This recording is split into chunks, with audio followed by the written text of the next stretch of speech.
So that's one example. If we go to the next, then we have two banks, two pretty big banks actually. One is a Fortune 500 bank, one is another European bank with 6,000 and 35,000 employees.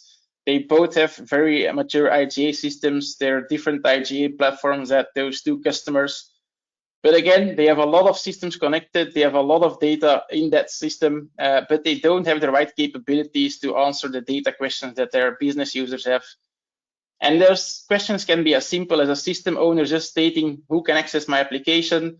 Had the example with a customer this week as well, where they had a 3-layered model of granting access permissions, where they had an application role, they had a task role in between, and then a business role.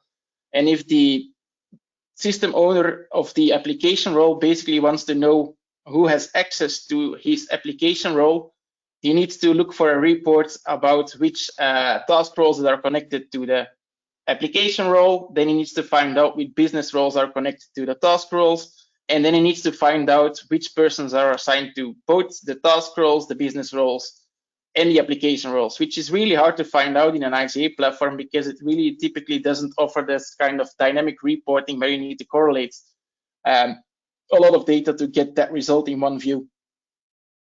IAM experts, we can basically request which roles that they should be putting in a role for a certain team. Then you need to have role-based analytics. Again, you need to be able to correlate a lot of data. Some IGA platforms are capable of doing so, but not all of them, and they are not always very efficient in doing so. So it makes a lot of sense, again, to use identity analytics there.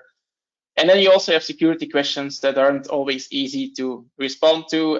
The example here is orphan accounts, but you can also think of who had access to a certain SAP system, but also at the same time was looking at certain file server or had permissions to a certain drive within a file server.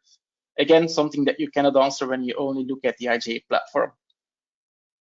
What those banks have been doing first was trying to solve those questions with the built-in IGA reporting. That didn't work, so they started exporting all those reports, started matching those reports, which is something that is taking a lot of time, taking a lot of effort, and is a costly thing to do.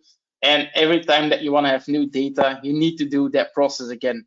So they switched over to the last resort, and that is starting to build it yourself with Power BI, Tableau, or any other solution that can actually build those reports. But again, it's a costly thing. It's something that needs to be maintained. And in the end, they actually chose for a platform that has those built-in analytics.